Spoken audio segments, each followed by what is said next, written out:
Este es el séptimo mensaje de la serie de la convocatoria que el Señor nos hizo en esta oportunidad respecto al mensaje a las 7 iglesias. Damos gracias al Señor por cada una de las predicaciones anteriores. Y gracias al Señor también porque la tecnología actual nos permite repasar, ir de nuevo a escuchar atentamente algo que no nos quedó claro. A veces en la segunda o tercera ocasión se nos aclara algo que habíamos olvidado en la primera o segunda.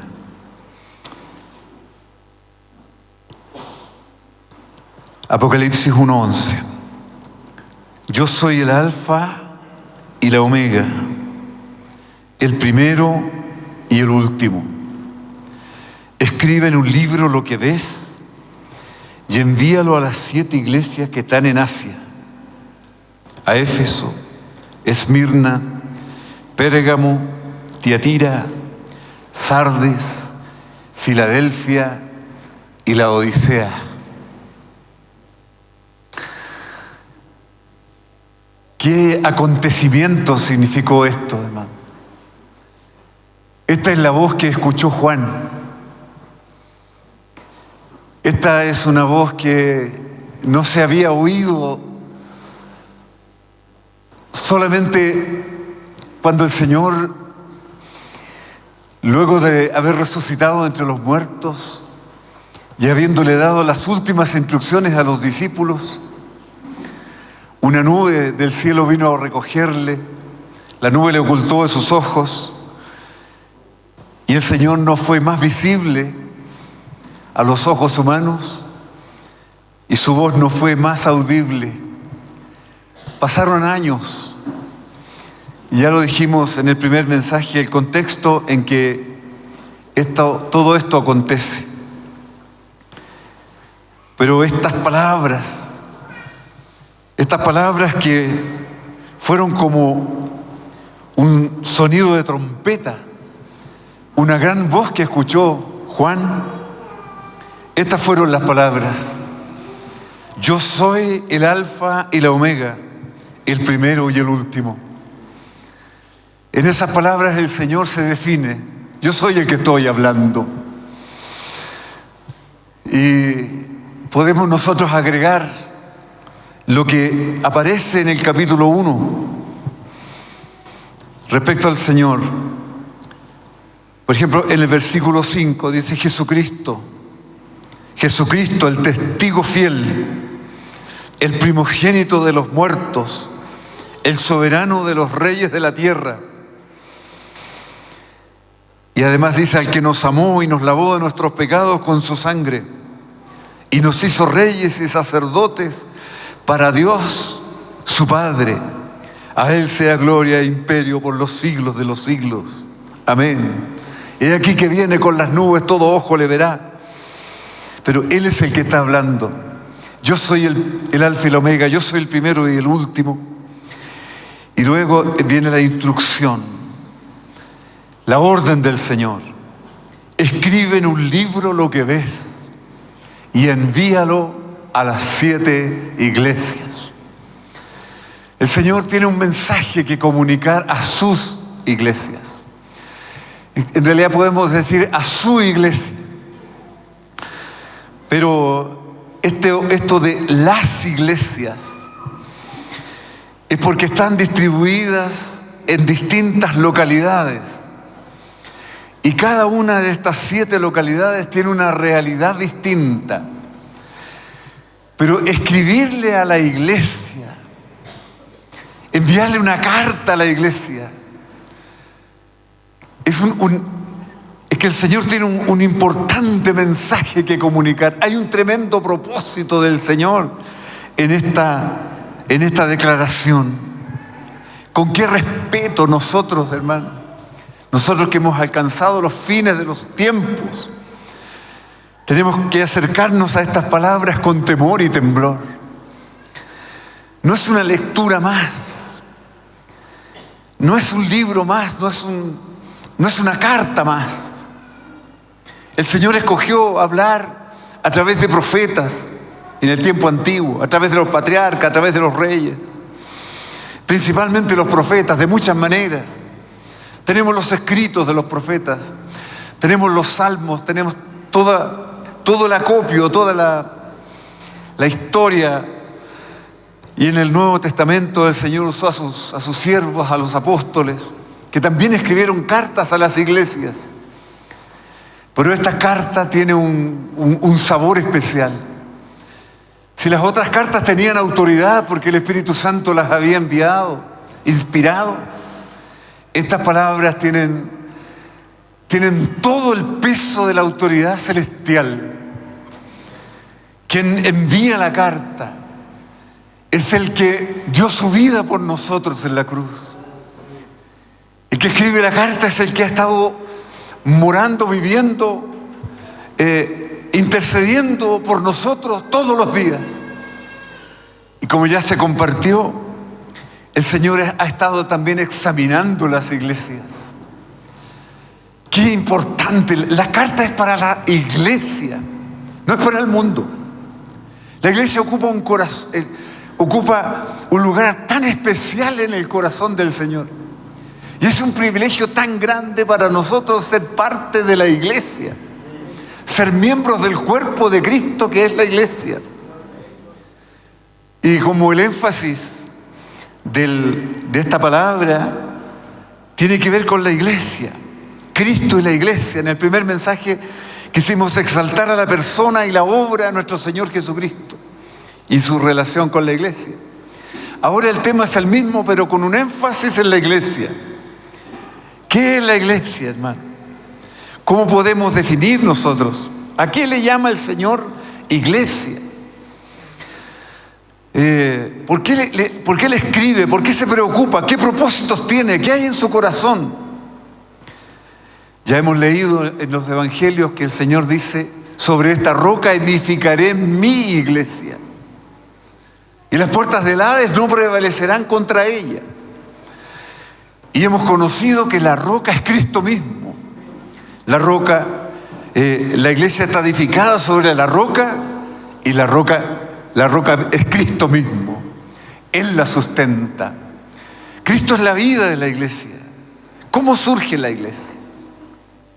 Primero por la venida del Señor. Él vino a buscar y a salvar lo que se había perdido. Y a eso le llamamos nosotros el Evangelio. La buena nueva que vino del cielo. Es la misma persona del Señor.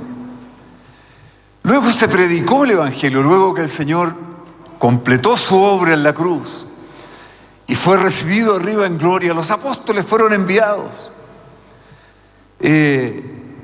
Y también antes de decir que fueron enviados, debemos decir que pasados algunos días, el Espíritu Santo vino del cielo en el día de Pentecostés, y la iglesia fue llena del Espíritu Santo.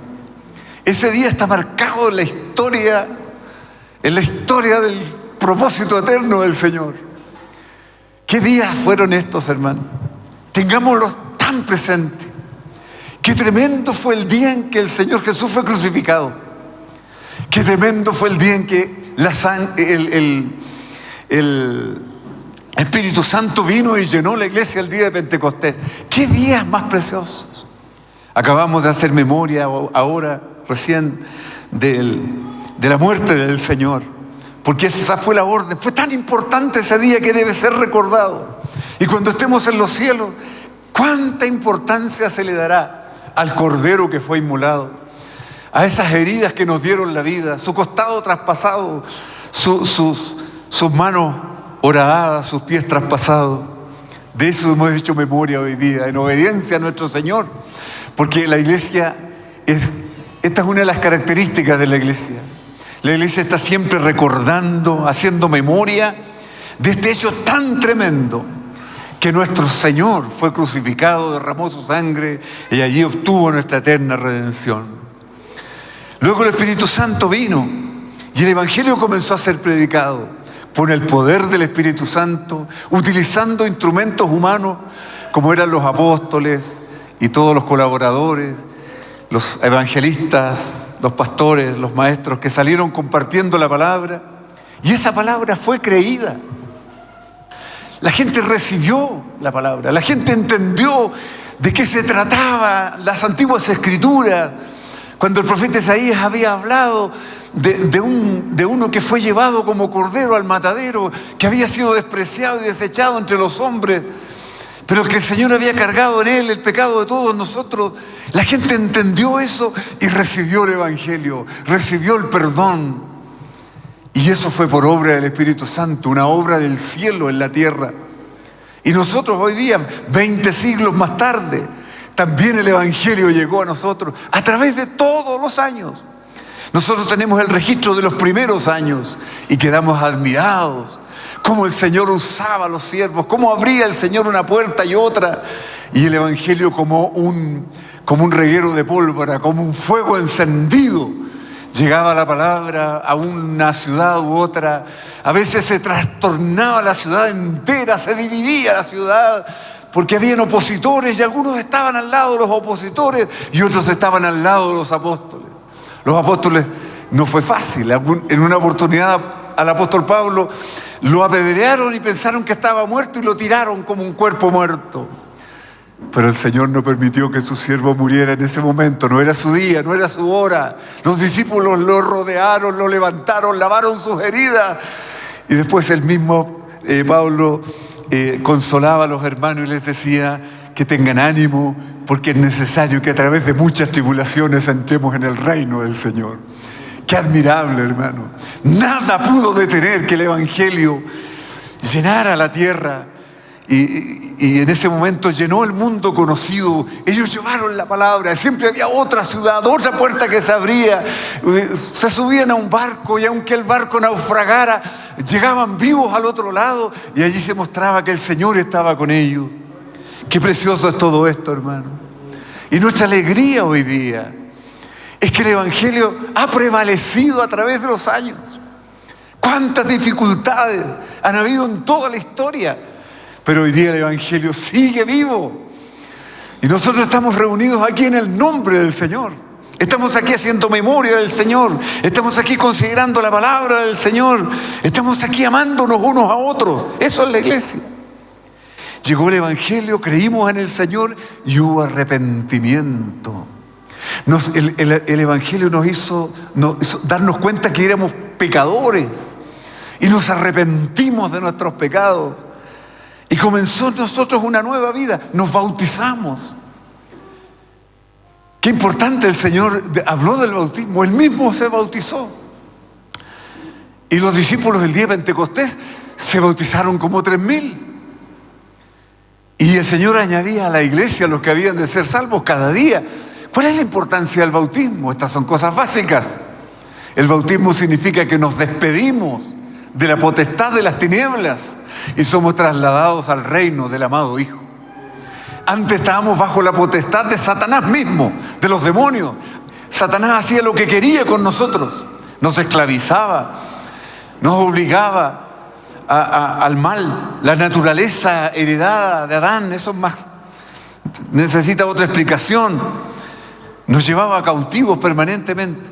Pero cuando nos bautizamos, nos identificamos con el Señor, nos despedimos de la vieja vida, nos despedimos del mundo para entrar en otra realidad, y esa es la iglesia.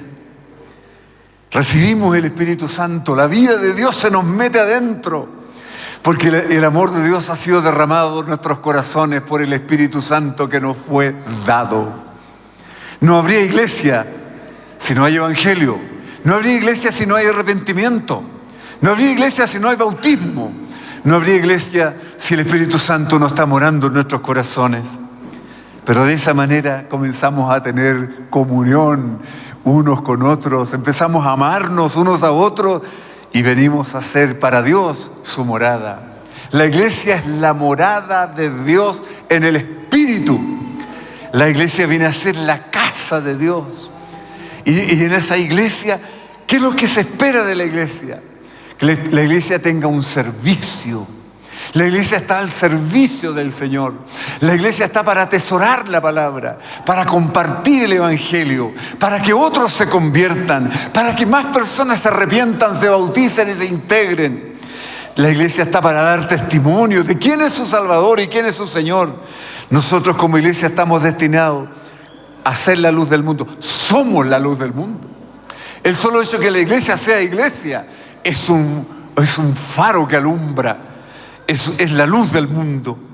Allí tiene que haber adoración al que es digno de ser alabado y adorado. Y tiene que haber algo que nosotros le llamamos la vida corporativa. Así como un cuerpo tiene muchos miembros y distintas funciones. Son distintas las funciones de las piernas, de los pies, a la función de los ojos, de la boca, de las manos.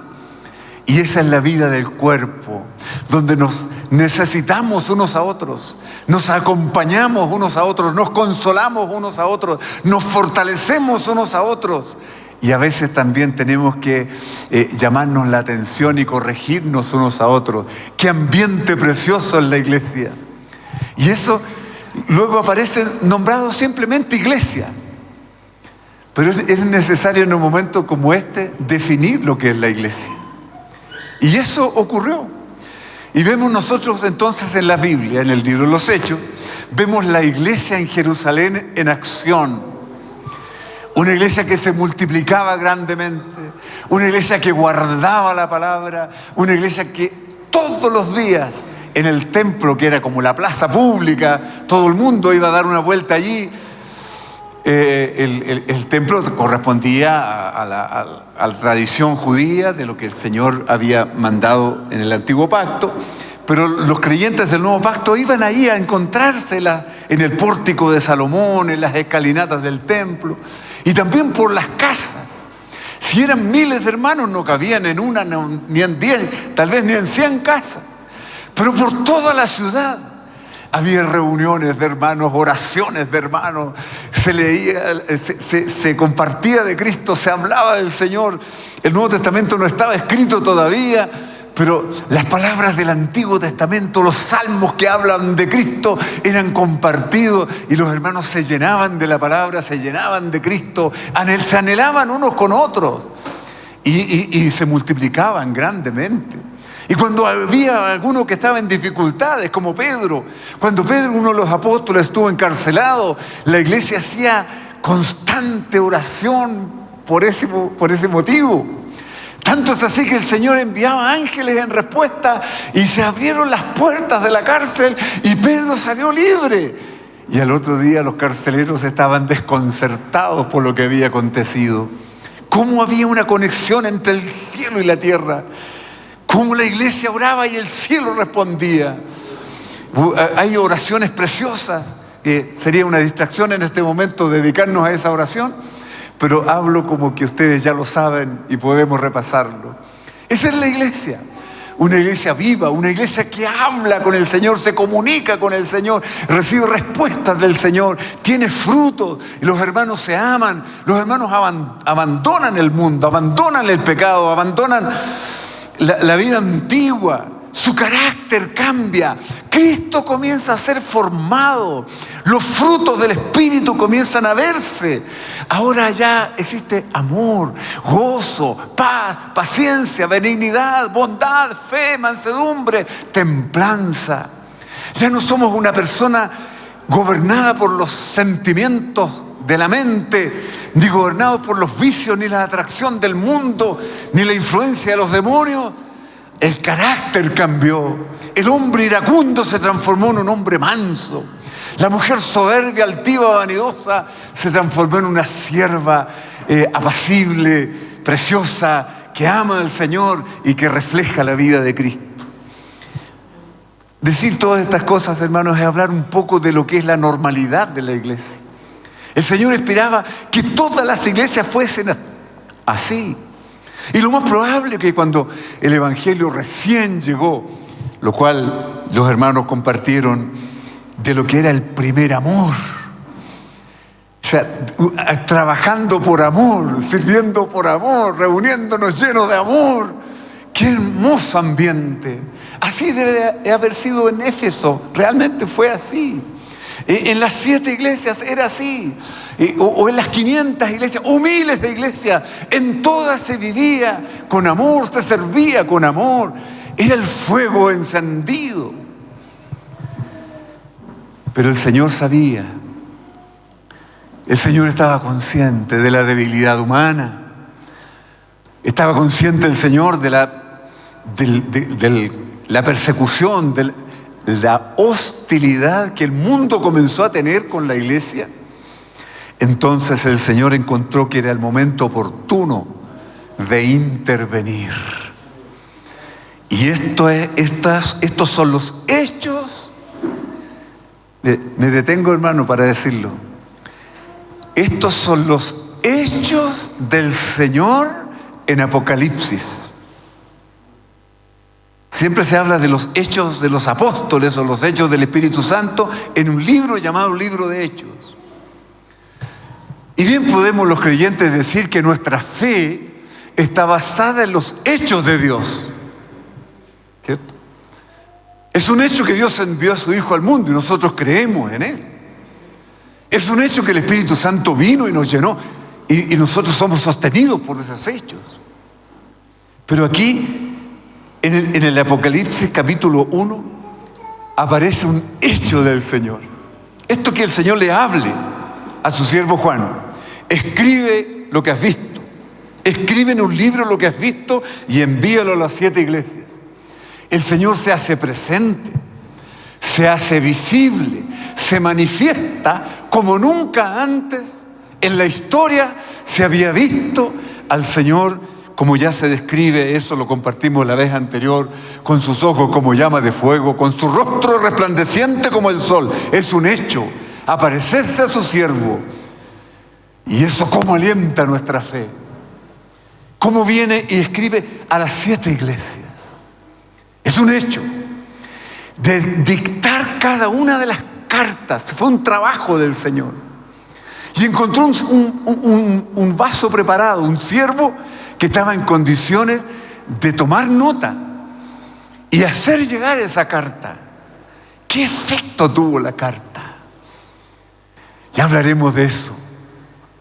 Pero también, mirando así en forma panorámica el libro de Apocalipsis, era un hecho del Señor, que Él se apareció para dar muchas respuestas. No está escrito aquí cuáles eran las preguntas, pero el solo hecho que el Señor venga anunciando, primero anuncia su venida, anuncia cómo es el trono de Dios, cómo es la adoración celestial, cómo son los juicios venideros.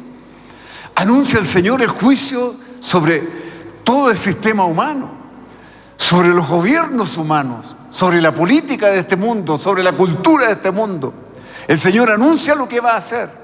Anuncia que se levantará una persona llamada el anticristo, la bestia, el falso profeta. Una trilogía satánica, y que el mundo entero se estarán tras él como rendidos, rindiéndole culto. Está anunciando todo eso y está anunciando el fin de todo eso, y además está anunciando cielos nuevos y tierra nueva, y está anunciando su venida, su gloria, y como veremos también las bodas del Cordero, sus propias bodas. El Señor vino a dar respuestas porque su pueblo necesitaba esa respuesta. Venía a ser un anuncio, venía a ser una advertencia. Y aquí, hermano, solo por motivos de explicación digo esto. Muchas veces escuchamos decir a los ateos, a los que niegan al Señor, al mundo: si hubiera Dios, y un tremendo argumento, si hubiera Dios no habría esto, no habría, si hubiera Dios no pasaría lo que está pasando. Los apóstatas de la fe, los que se rebelaron contra el Señor, ellos actúan como si Dios no hubiese hecho nada, esperan que Dios haga algo. Pero hermano, todo lo que era necesario hacer, el Señor ya lo hizo. Y en eso nos tenemos que afirmar nosotros.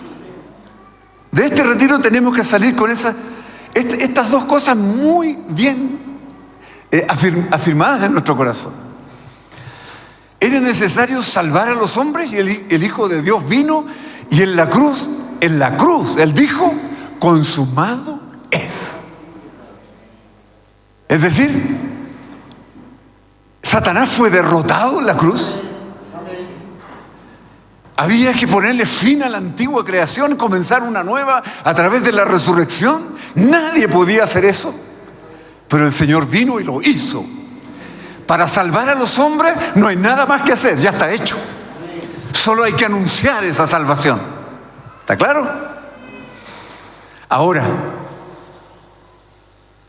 si las iglesias, si los que se identifican con el Señor no están bien, si la lámpara está perdiendo su brillo, si el testimonio del Señor está perdiendo fuerza, no tanto por la oposición externa, sino por una debilidad, un descuido de sus iglesias, entonces algo hay que hacer.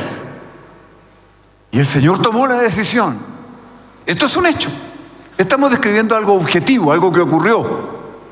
El Señor se hizo presente en la isla de Patmos, habló con su siervo y escribió los mensajes a las 7 iglesias. ¿Sabe, hermano? Mire la conclusión rápida que vamos a llegar. El mundo está advertido. El mundo, podemos decir, el mundo sabe lo que va a pasar. Ya se le dijo lo que va a pasar. Está anunciado que el mundo entero se prepara para recibir a un anticristo que gobernará las naciones, que es un engañador, pero que será destruido y que el Señor juzgará a todas las criaturas. El mundo está advertido, pero el mundo está entretenido, el mundo está endurecido, está entenebrecido, está engañado, entretenido en sus propias cosas, ignorando a Dios. Pero el mundo ya está advertido. Está advertido por el libro más vendido, más conocido en todos los idiomas y por el evangelio que se ha predicado por 20 siglos.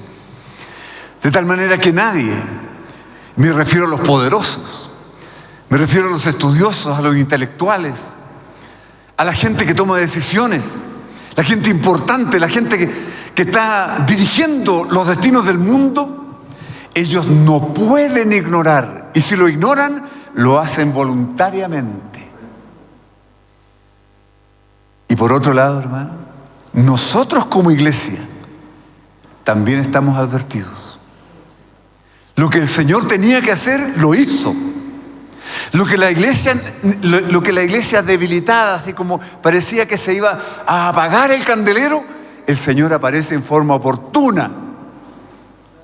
Antes que termine el primer siglo o a fines del primer siglo. Estamos en el siglo XXI. Ya pasó el siglo XX, ya no hablamos del siglo XX, el siglo XXI. A fines del primer siglo, Juan recibe esta notificación, la intervención del Señor, y sabe, hermano, el Señor ya no tiene nada más que hacer. La advertencia está hecha. Y estos días el Espíritu Santo ha hablado con tanta claridad a nuestros corazones. Tenemos que acordarnos, los que no somos de aquí, que estuvimos en Moyocota, en un lugar llamado Moyocota, en Bolivia, y que el Señor nos habló esta palabra. Y también todos los que de alguna manera están recibiendo esta palabra, nos están viendo en forma virtual. ¿Es serio esto, hermano? Es solemne. Esto es muy solemne. Nosotros estamos advertidos de lo que al Señor le desagrada y también estamos consolados con aquello que al Señor le agrada. El Señor ya hizo lo que tenía que hacer. Y nuestra fe está basada en los hechos del Señor. No estamos esperando que el Señor haga otra cosa. Una cosa solo esperamos, y es que el Señor venga. Que se produzca la siega, es decir, la cosecha.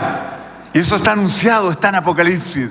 Un día en que el Señor mismo mete su voz y la tierra será cegada. ¿Cómo esperamos ese día? O como se anuncia que todo ojo le verá porque viene con las nubes. Eso es lo único que esperamos, porque lo demás ya está hecho. Gloria al Señor.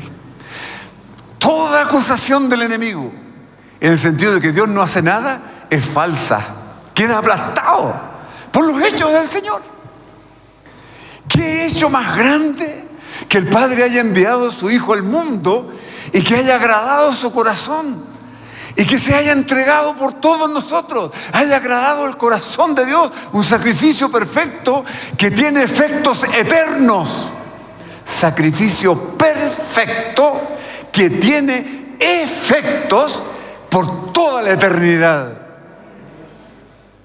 Porque si uno lee en el libro de Apocalipsis, hasta en los cielos nuevos y en la tierra nueva, en la nueva Jerusalén, en el último capítulo se dice: bienaventurados los que lavan sus ropas para tener derecho al árbol de la vida. Bendito sea el Señor. Y nosotros sabemos que las ropas solo se pueden lavar con la sangre preciosa de Cristo. Gracias al Señor. Entonces Dios ha intervenido, y cuando era necesario hablar a las iglesias porque su testimonio se estaba apagando, entonces el Señor ya lo hizo. Dios ha hablado. El Señor Jesús habló. Y el Espíritu Santo ha estado hablando en nuestros corazones desde el día que le creímos. Ahora, hermano, enfocándonos en el mensaje de esta semana, lo que el Señor nos vino a decir, lo que vino a aclarar, a actualizar, porque esto ha estado escrito. Nosotros tenemos que decir y dar gracias al Señor. ¿Qué efecto produjo? ¿Qué efecto produjo esta carta? No solo en las 7 iglesias, sino en todas las iglesias. Porque como decía el hermano, lo que ocurre en una iglesia se sabe, todas las iglesias que están cerca saben lo que pasó en esa iglesia. Entonces, los fieles hermanos cercanos a la localidad de Éfeso, hermanos, supimos que el Señor mismo, esta no fue una carta del apóstol Pablo, indirecta, sino una carta directa. El Señor nos escribió. Oh, hermano, esto es muy grande. ¿Nos pueden compartir qué les dijo? Y bueno, después quedó escrito, y estas escrituras se han estado leyendo desde entonces, desde fines del primer siglo hasta el año 2024, hoy en este lugar del mundo. ¿Qué efecto tuvo en ese momento? ¿Qué efecto tuvo a través de los siglos? ¿Sabe, hermano?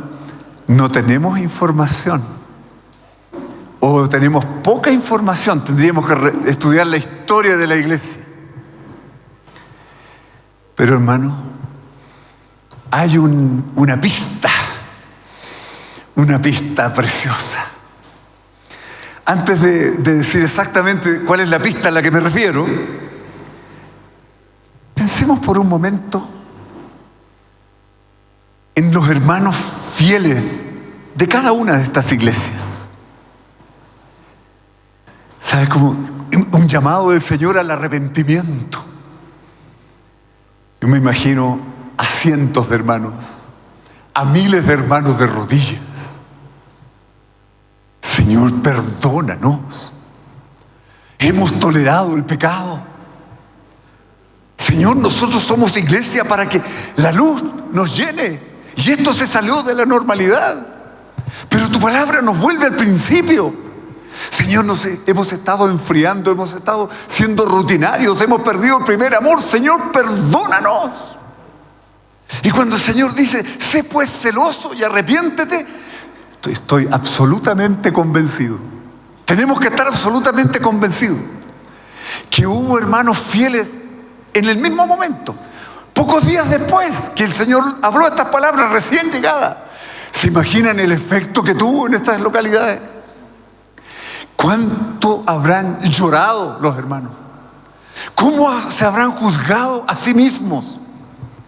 ¿Cómo habrán pedido perdón? ¿Cómo se habrán restaurado? ¿Cómo habrán oído la voz del Señor? Y no permitieron que la tibieza se los consumiera. No permitieron que la muerte los atrapara. No permitieron que ni la idolatría ni las seducciones de los falsos profetas los distrajera del camino. Reaccionaron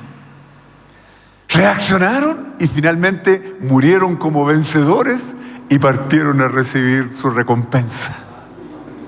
Esta carta, hermano, no estaba. Nosotros somos los que estamos vivos. Nosotros somos los que nacimos hace algunos años, unos más años que otros. Pero, hermano, ¿y el apóstol Pablo? ¿Y sus compañeros? ¿Y los hijos de los hijos de ellos? Los hermanos del segundo siglo, tercer siglo, quinto siglo. Es verdad que hubo momentos muy oscuros, pero el Señor siempre tuvo un remanente. Y eso quedó tan claro, porque cuando llegó ese hecho tan histórico que es el hecho de los tiempos de la Reforma de Martín Lutero y todos los siervos de ese tiempo, los avivamientos que hubieron. Oh, hermanos,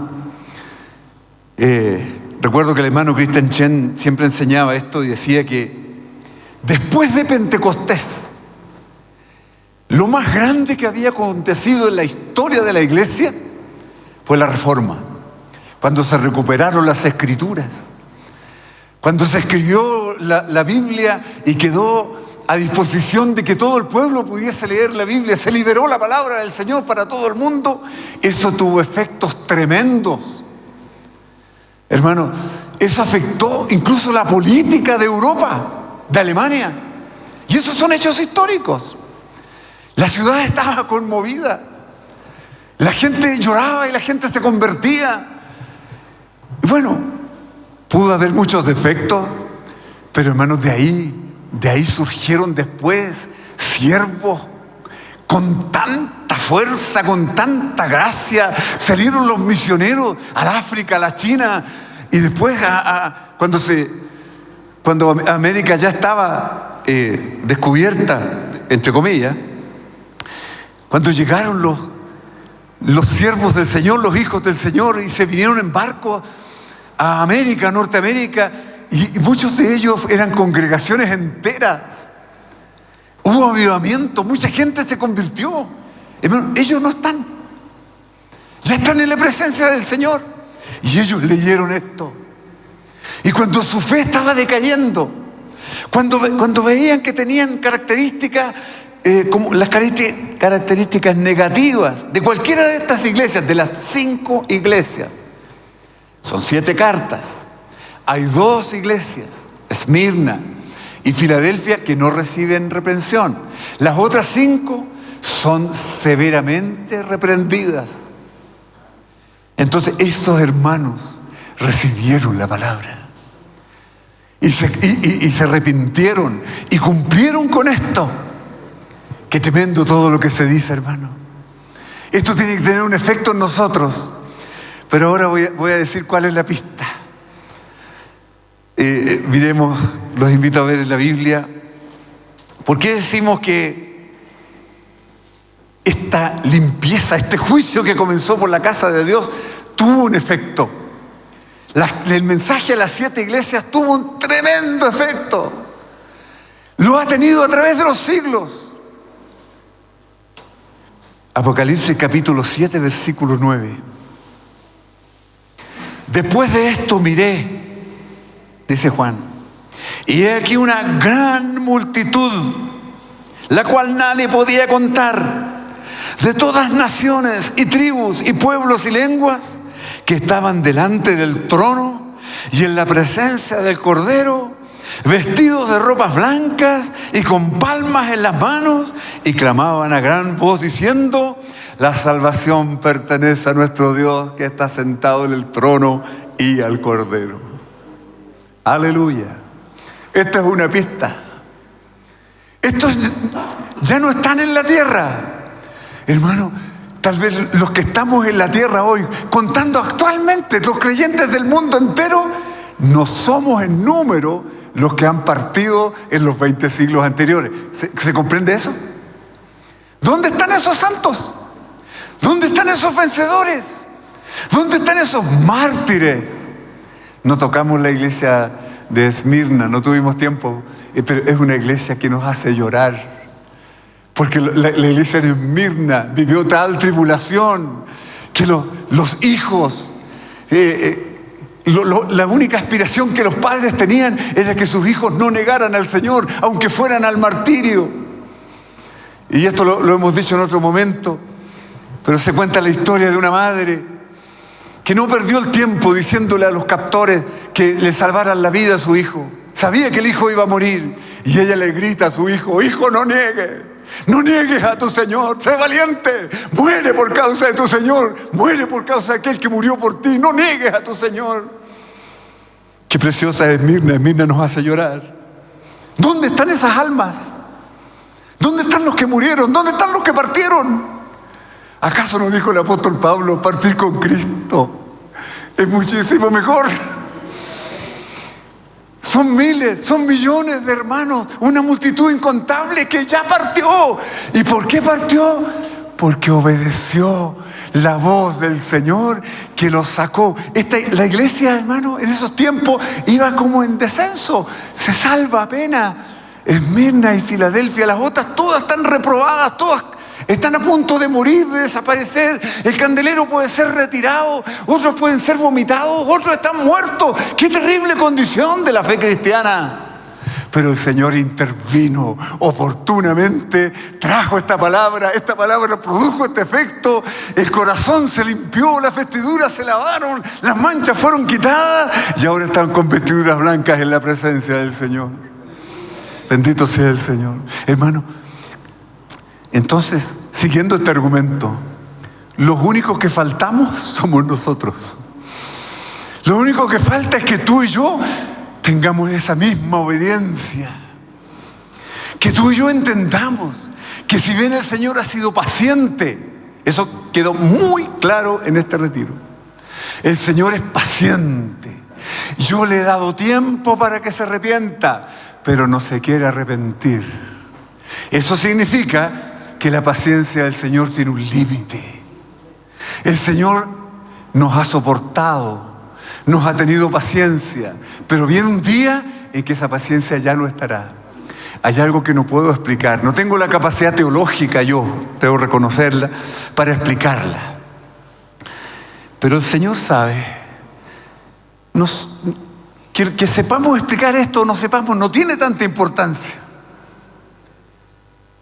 Por ejemplo, hay unos pasajes de la Biblia que dicen que aquel que no está vestido como corresponde será lanzado a las tinieblas de afuera y allí será el lloro y el crujir de dientes. No tengo la capacidad teológica para dar una explicación de lo que ese versículo significa. ¿Qué pasa con los réprobos en cuanto a la fe? ¿Qué pasa si Sardis, que está muerta y que no conoce la vida del Señor, si no reacciona? ¿Qué pasó con estos que eran llamados iglesia y no oyeron la voz del Señor? ¿Qué pasa con aquellos que no son vencedores? ¿Qué pasa con aquellos que retroceden, que abandonan el camino? Hermano, suponga usted que tengamos una respuesta, que van a sufrir la gran tribulación, etc. Podrían haber muchas definiciones. Lo que verdaderamente importa es que tú y yo, que hemos oído la palabra, la atendamos. Eso es lo que importa. Que si hemos perdido el primer amor, lo recuperemos. Que si estamos tibios, dejemos la tibieza y seamos no fríos, sino ardientes en el Señor. Y aunque pasen los años, siga habiendo el mismo fuego dentro de nosotros. Eso es lo que importa. Lo que tiene que importarnos es que hoy día somos llamados a agradar al Señor que nos escribe la carta a nosotros. La carta no fue solo para Éfeso, fue para ti y para mí. para la localidad nuestra, cualquiera sea la localidad, en cualquier parte del mundo. Tenemos que decirle a todas las iglesias locales, para ustedes es esa carta. Si el Señor les tuviese que hablar, pero el Señor no lo va a hacer. El Señor está esperando que nosotros obedezcamos, no a una nueva trompeta de un nuevo ángel que nos vuelva a hablar. Cuando han aparecido esos falsos ángeles, cuando han aparecido esos falsos profetas que tratan de arrastrar a las multitudes, alguien por ahí llegó a decir: el ángel mencionado en tal capítulo de la Biblia soy yo y me llamo así. Ay, Señor, qué cosas terribles. Hermano, el Señor no va a hacer algo especial. El Señor quiere que a través de la predicación, agradó a Dios salvar a los creyentes por la locura de la predicación. Gloria al Señor. Dios va a seguir usando este método. Y el Señor quiere que su palabra se predique hasta los últimos rincones de la tierra, porque por la predicación de la palabra, los no convertidos tendrán la oportunidad de reconocer a su Salvador, abandonar su vida vieja y convertirse de verdad a Cristo. Y también los creyentes debilitados, los creyentes descarriados, las ovejas heridas, débiles, perniquebradas o perdidas, los que habiendo estado en el camino lo dejaron, van a ser recuperados por la predicación de la palabra. Porque la palabra nos convence, la palabra de Dios nos alumbra, la palabra, a final de cuentas, es Cristo ministrado. Es la palabra de Cristo la que ha de recuperar a los corazones de los que se han defraudado. Sí, hay muchos cristianos defraudados, debilitados. ¿Pero por qué? No tanto, es fácil echarle la culpa a otro. Es que este dijo de tal manera, este me juzgó de tal manera, este otro me defraudó. ¿Y qué culpa tiene el Señor? ¿Te ha defraudado Cristo? Pero si alguien pierde de vista al Señor, ese es su problema. El problema de las iglesias es que habían perdido de vista que el Señor tiene ojos como llamas de fuego. Y pensaron que podían hacer lo que ellos querían, o los derechos del pueblo. Yo tengo una alta opinión de mí mismo y no te das cuenta que eres un miserable. O sea, se están mirando a sí mismos y no están mirando al Señor. Entonces, eso también debe quedar muy claro. Cuando alguien se debilita y se vuelve al pecado o al mundo o abandona su hogar y deja deja el camino del Señor, es que perdió de vista lo más importante. Y la palabra de estos días nos ha hecho volver a tener la visión del Cristo glorioso. ¿Cómo vamos a despreciar a aquel que, siendo tan glorioso, que habiendo estado en la cruz, hoy día está lleno de gloria, glorioso, y que viene por nosotros? Hermano, eso tiene que cautivar nuestro corazón. Y si nos reunimos por causa del Señor. Si caminamos es porque amamos al Señor, porque esperamos al Señor, porque el Señor vino a hacer todo en nosotros. Qué preciosa la palabra, lo que nos ha dado el Señor. ¿Qué está diciendo el Señor, hermano? El Señor nos está hablando tan claro. Aquí no se necesita mayor emoción para comunicar esto. Todo lo que usted y yo hemos recibido, todo lo que la iglesia ha recibido, sea el evangelio, el bautismo, la comunión, la palabra, la reunión de los hermanos, todo esto maravilloso que tenemos, no lo desprecie, porque esto es suficiente para que seamos vencedores. Por favor, grábese eso. No piense que ser un vencedor es algo imposible, no, es algo que está tan cerca. Es como algo que está en la mesa y hay que tomarlo. Porque todo lo que el Señor hizo por nosotros, la fe que nos ha dado, las escrituras que nos ha escrito, las cartas que nos ha enviado y el amor que tenemos en comunión entre los hermanos, si vivimos todo esto, si vivimos la vida de cuerpo, si tenemos los ojos ungidos para ver al Señor y nunca perderlo de vista, todo eso que usted tiene, tal vez no sea mucho, tal vez usted conoce poco, lo poco que usted tiene, como es celestial, celestial, como es divino, como es del cielo, tiene poder para actuar dentro de usted, dentro de mí, para que eso sea superior a todas las seducciones del mundo.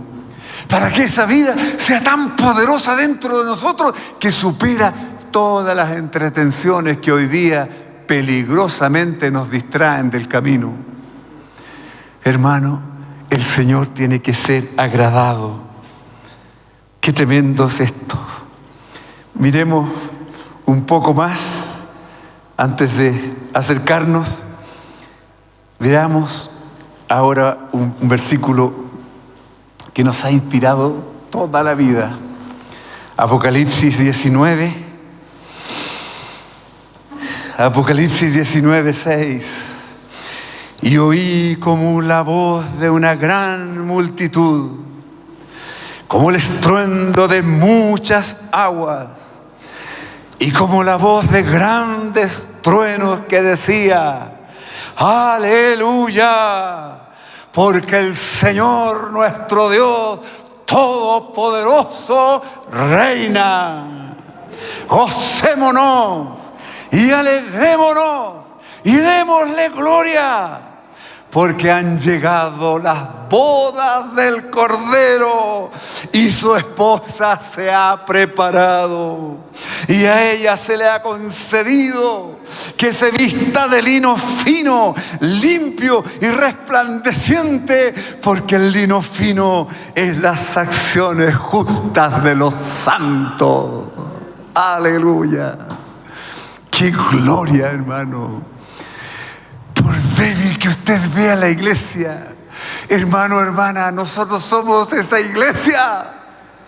El Espíritu de Dios está limpiando, le está concediendo que se vista, está preparando su vestido, está quitando lo que no está correcto para ponernos en pie, y al final de la carrera, los vencedores todos juntos venimos a conformar la esposa que se ha preparado.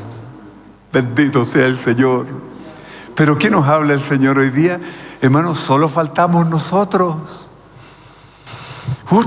Generaciones y generaciones anteriores ya lo hicieron. Recibieron esta misma palabra y, habiendo respondido, hoy día están con vestiduras blancas delante del Señor. Solo faltas tú, no te quedes afuera. Faltamos nosotros. El Señor nos está diciendo: despierta, no te quedes tú fuera de esto. No trates de explicarte los versículos difíciles. Ahora lo entiendo, hermano, que estoy satisfecho.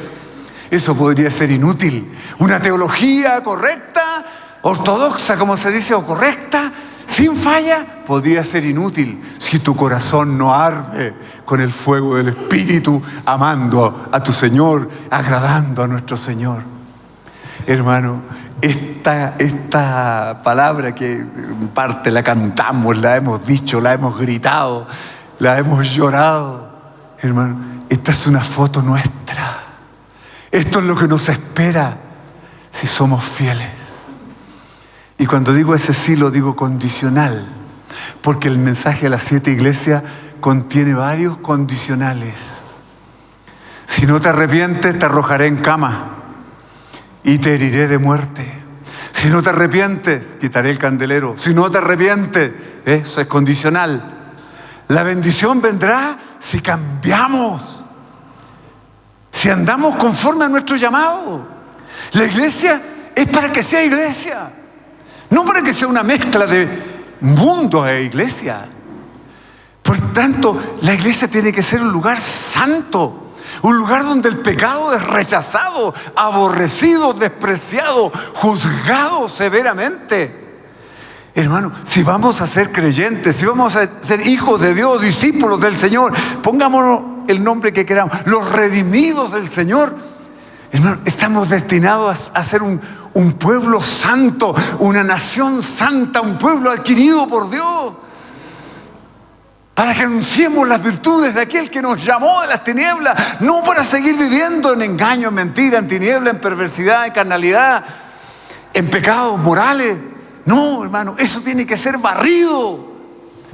El examen minucioso del Señor a las 7 iglesias: yo conozco tus obras.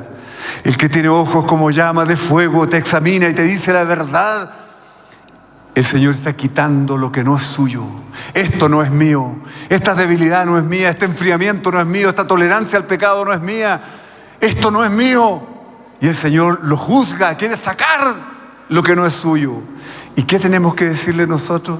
Completa tu obra en mí, Señor. No quiero terminar como un derrotado. El Señor ha venido a advertirnos a tiempo. Eso quedó claro en este retiro.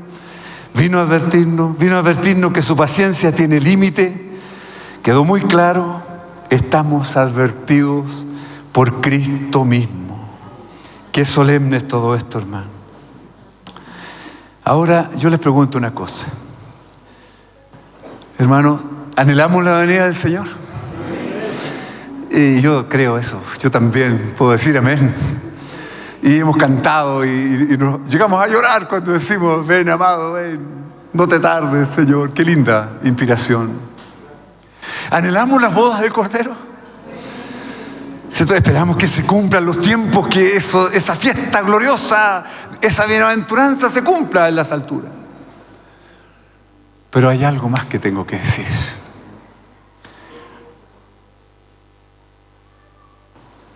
Apocalipsis capítulo 6.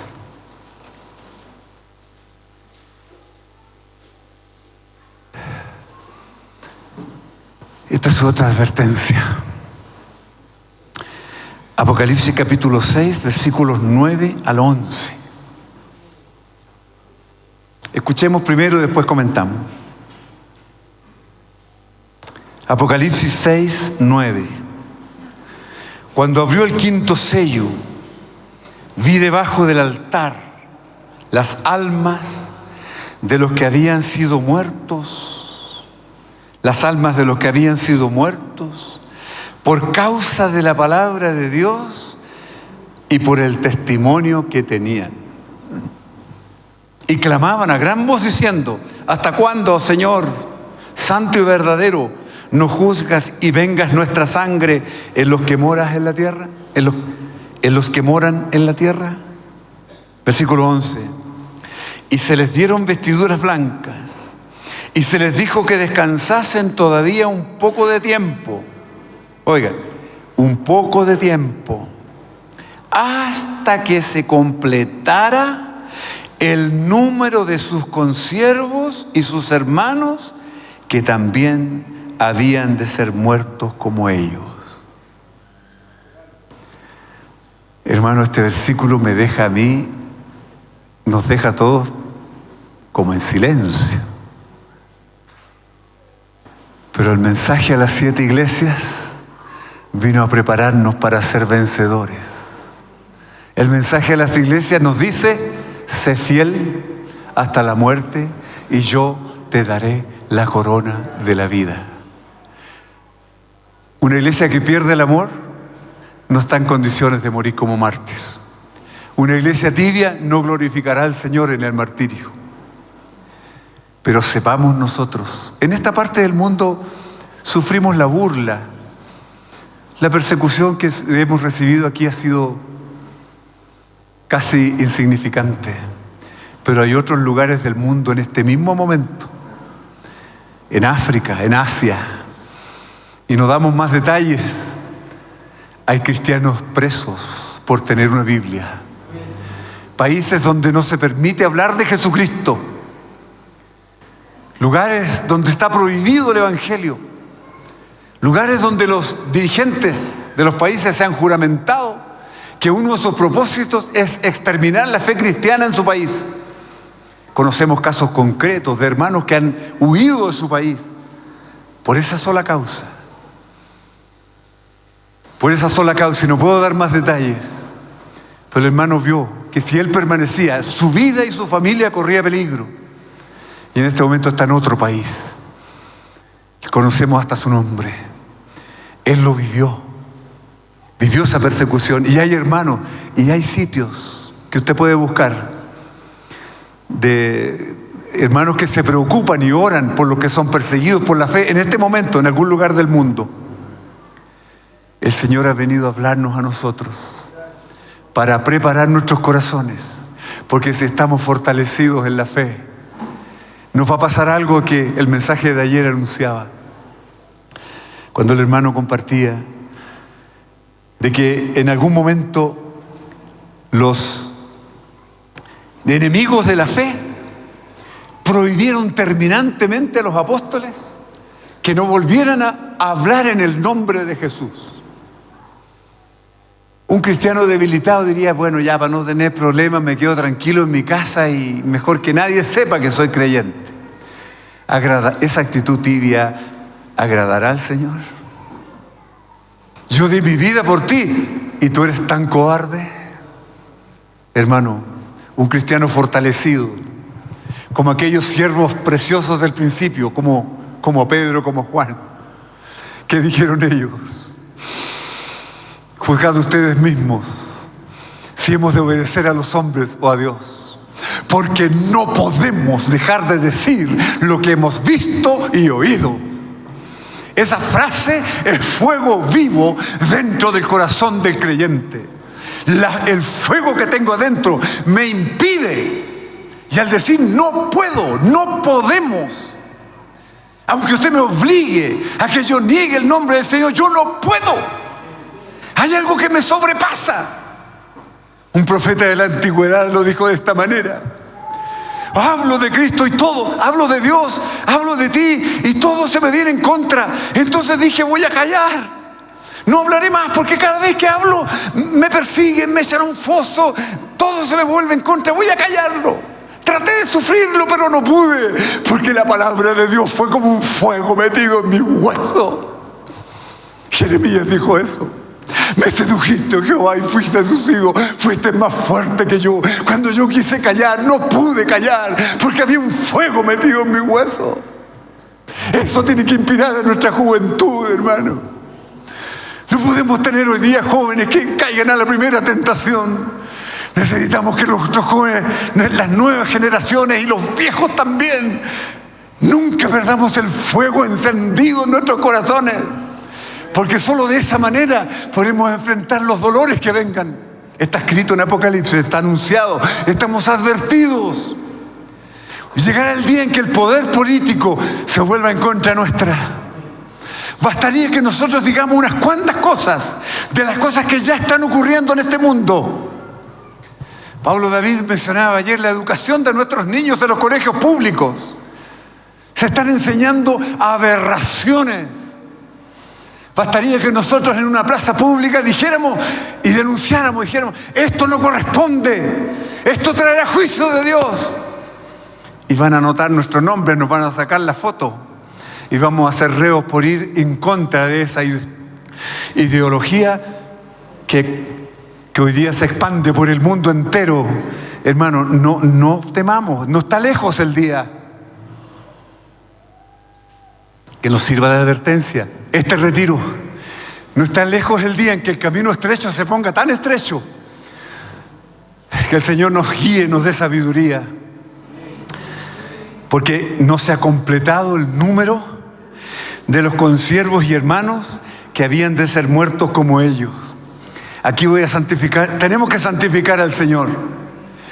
Un cristiano de las corrientes malignas de la prosperidad, que no tengo ningún temor de anunciarlo, porque creo que es diabólico. No me olvido de este precioso siervo de Dios, David Wilkerson. Ningún cristiano de la mitad del siglo XX para adelante desconoce a David Wilkerson, un santo hombre del Señor, que en un accidente ya está en la presencia del Señor. Ese hombre lloraba predicando. Hubo un retiro en Santiago, en el centro de Santiago, una gran cantidad de pastores habían, estuve en ese lugar. Cuando ese hombre terminó de predicar, estábamos todos arrodillándonos, sin que nadie nos dijera: arrodíllate. Era tal el fuego del Señor a través de ese siervo, que antes que él terminara de predicar, estábamos todos de rodillas, clamando al Señor y dando gracias al Señor por su palabra.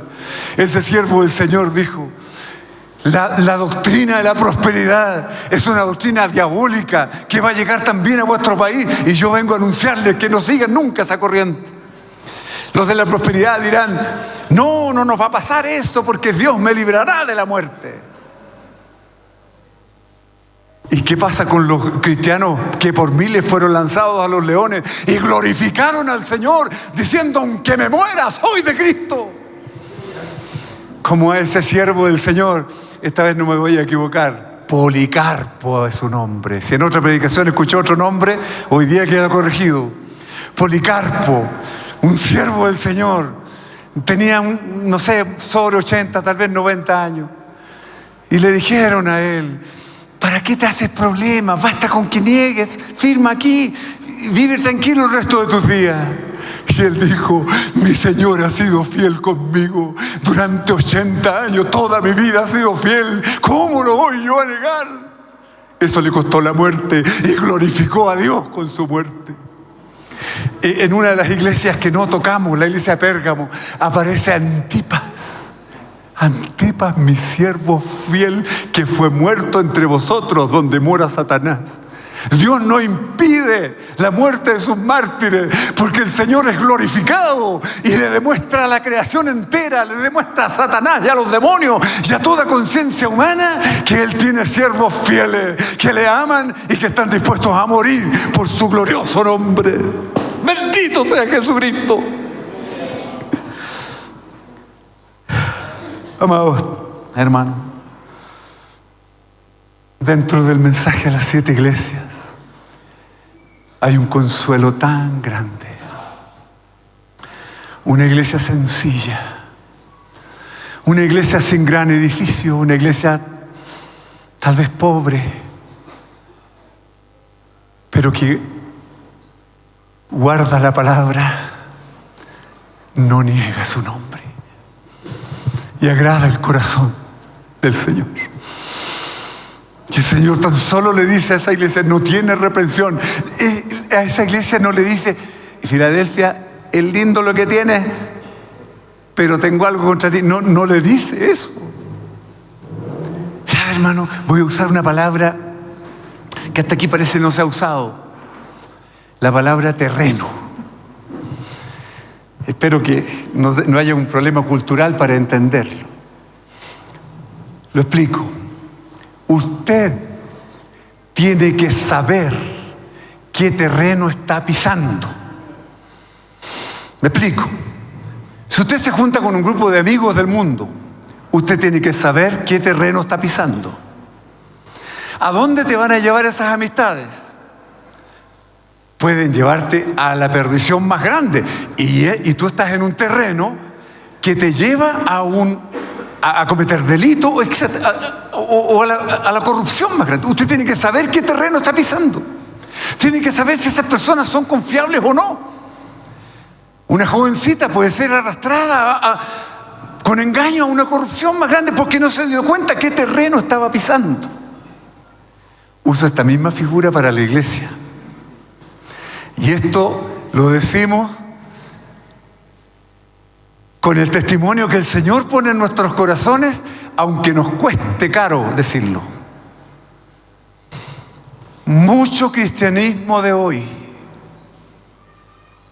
está defraudando y defraudando. Y todos los creyentes están obligados, es su responsabilidad ante Dios y ante su propia conciencia, de saber qué terreno está pisando. Y el mensaje de las 7 iglesias tiene que decirnos también, ¿qué terreno estoy pisando? Estoy en una iglesia, en un grupo cristiano donde la tibieza no es algo que se juzgue. O que hay una muerte espiritual y nadie se da cuenta y hay un formalismo vacío. ¿Qué terreno está pisando? Donde usted se congrega, donde usted va, con quien usted se relaciona. ¿Tienen doctrina externa o vida interna? Usted tiene que saber qué terreno está pisando. Entonces, cuando el Señor nos muestra una iglesia tan preciosa como Filadelfia, la sencillez de Filadelfia, la realidad de Cristo, y esa palabra también la explico brevemente. Es más fácil explicarlo con un antónimo, con el antónimo de realidad sería irrealidad o falsedad, hipocresía, apariencia. Lo contrario de la hipocresía es la certidumbre, la realidad, la honestidad.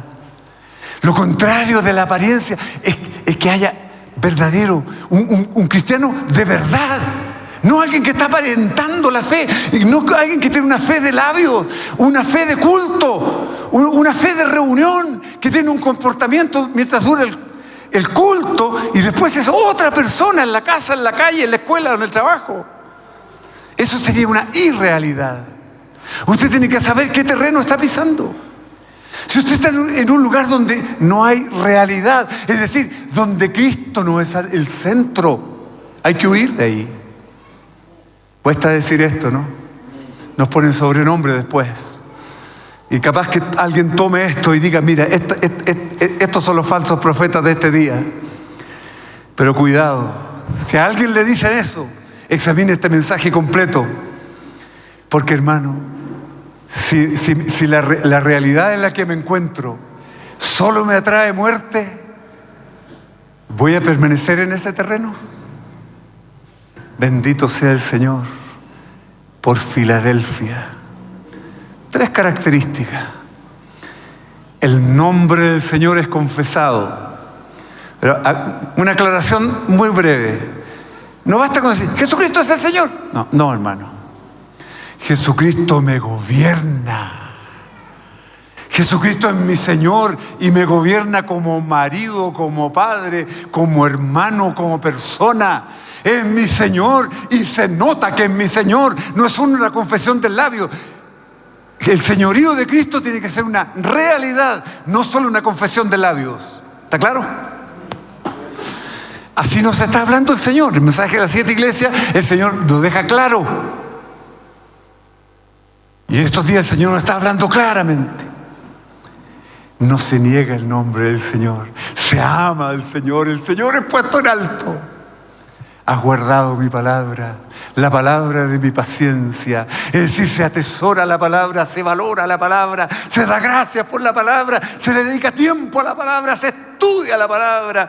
Y la palabra, hermano, se encarna. La palabra te hace vida. La palabra te trae lo celestial que supera lo terrenal.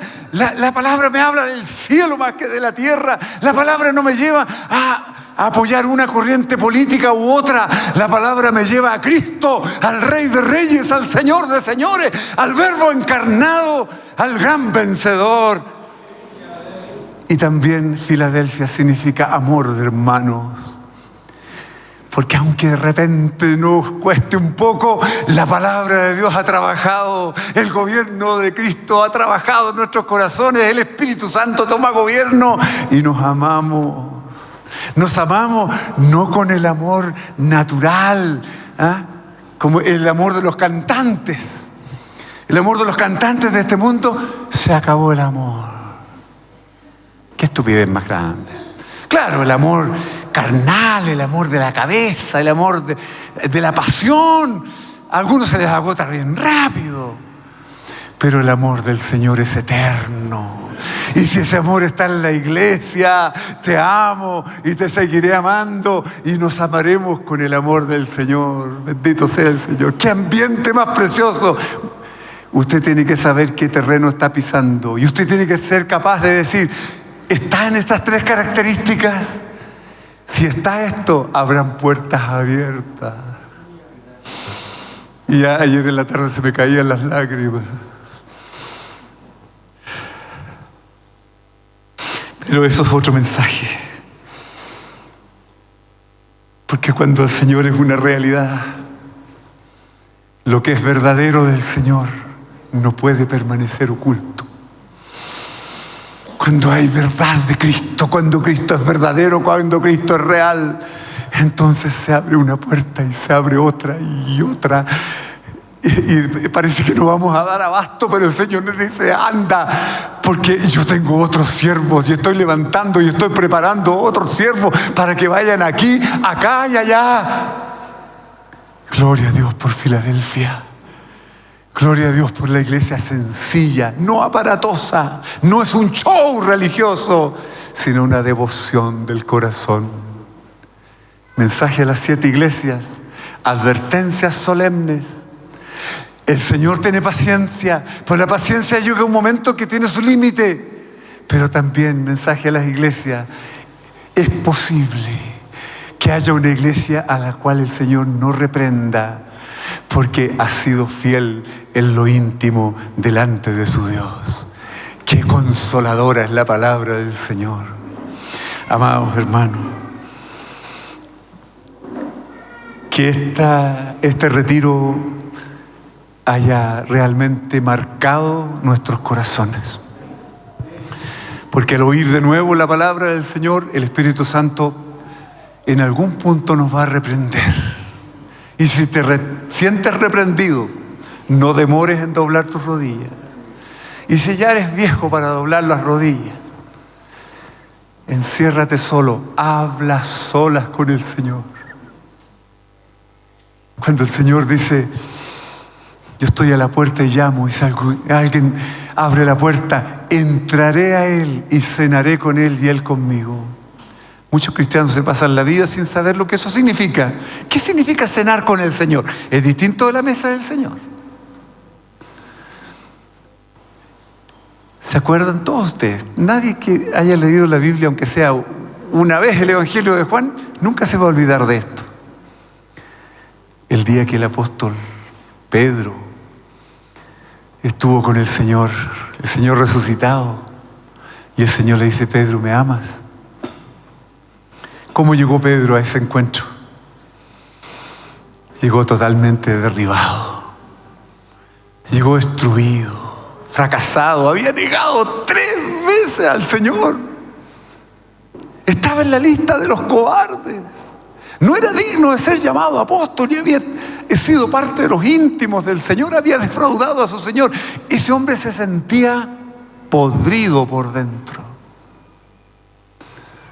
Pero cara a cara con el Señor, en la intimidad con el Señor, él tiene que confesar la realidad. Señor, tú me preguntas que te amo, sí te amo, pero tú sabes todas las cosas, Señor. La verdadera comprensión de ese versículo es decir, Señor, yo solo te puedo quererte, puedo admirarte, pero amar como tú amas, yo no soy capaz, Señor. Y se entristeció, lloró. A solas con el Señor, parece que los demás no fueron testigos de esa intimidad. Y el Señor solamente le dice, apaciéntame, Cordero. Es decir, el Señor lo restauró, el Señor lo sanó. Cristo fue su alimento. Ese día, ese hombre fue sanado. Llegó destruido, pero volvió completamente restaurado. Y qué bien le hizo ese llanto, porque pocos días después, cuando el Espíritu Santo vino, no se levantó Mateo, ni ninguno de los otros, ni Tomás, de los 12, ¿quién se levantó? Pedro, lleno del Espíritu Santo, habló 10 minutos, no como nosotros que hablamos 1 hora. Y en unos pocos minutos, 3.000 se convirtieron. Hermano, eso es posible. Se puede ser sincero y decirle, Señor, que me cuesta orar, Señor. Tengo oraciones aprendidas en mi cabeza. Mi oración es tan pobre, Señor. No sé ni cómo orar, ayúdame. Y el Señor te sanará. Cultivando esa intimidad con el Señor, en público serás recompensado. Tu fe se fortalecerá porque se notará que en la intimidad estuviste con el Señor. Los demás reconocerán. Ahí ya es otro mensaje. Porque cuando llamaron a Pedro y Juan, les reconocían que habían estado con Jesús. ¿En qué se les notaba? Había un brillo en sus rostros, había una fuerza interior, había una capacidad de decir las cosas, había una oratoria, siendo hombres del vulgo, siendo hombres sin letra, podían dejar callados a los eruditos porque tenían un testimonio firme, tenían una vida en el trono de Dios, una vida en el lugar santísimo, una vida de comunión con el Padre, con el Hijo y con el Espíritu Santo. Hermano, no te conformes a una vida cristiana mediocre, no te conformes a una vida cristiana tibia, a una vida cristiana que no vale la pena, no. Están las puertas abiertas, el Señor habló claramente, estamos advertidos, hay posibilidad de restauración. Respondamos como respondieron las otras multitudes a través de los siglos y ya partieron a recibir su recompensa. Allá están los siervos del siglo XVI, XVII, XVIII, XIX, ninguno de ellos está vivo, están todos en la presencia del Señor, no están en este mundo, solo faltamos nosotros. El Señor venga, nos encuentre como vencedores, no como derrotados. Estemos de pie y digámosle, te invito a levantar la mano. Te invito a levantar la mano. Si alguno no ha recibido nunca al Señor en su corazón, este es el día de arrepentirse de sus pecados, de recibir a Cristo en su corazón. No deje pasar esta oportunidad y diga, Señor, yo quiero que estés conmigo, yo quiero conocerte, quiero seguirte. Y nosotros te ayudaremos. Pero levantemos la mano y digámosle a los creyentes, Señor, yo quiero ser un vencedor. Si el precio es alto, Señor, tú me ayudarás. Señor, tú ves las manos levantadas, tú ves los corazones dispuestos. Tus ojos son como llama de fuego. Tú no toleras el fingimiento, Señor. Tú toleras solo lo que es real, solo lo que es tuyo. Mira a cada corazón en esta reunión y los que nos estén viendo en cualquier lugar. Te rogamos, Señor, que tú sanes al corazón herido, que restaures al corazón apocado. Señor, que sea libertado el que estuvo encadenado. Señor, que sea perdonado el que estuvo en tiniebla. Pero que se encienda el fuego tuyo en cada corazón para que el día que lleguemos delante de ti no lleguemos avergonzados, sino con palmas en las manos, con una proclama gloriosa por la gran salvación que tenemos y por las vestiduras blancas delante de tu presencia. Gracias, Señor, por tu palabra. Falta poco tiempo, tú mismo lo dices, aquí vengo en breve. Parece que solo faltamos nosotros. Tal vez seamos la última generación o serán nuestros hijos, nuestros nietos. Pero Señor, aquí estamos delante de ti. No queremos morir derrotados. Queremos llegar a la meta, queremos llegar peleando la buena batalla, guardando la fe. Señor, corriendo la carrera. Que cada brazo levantado llegue así al final, Señor. Lleguemos habiendo acabado la carrera, habiendo corrido, mirando, puesto los ojos en Jesús y habiendo peleado la buena batalla. Gracias, Señor. Bendice a cada corazón. Gracias por estos días, gracias por este retiro. A ti sea, Señor, la honra, la gloria y la alabanza. Gracias, Señor.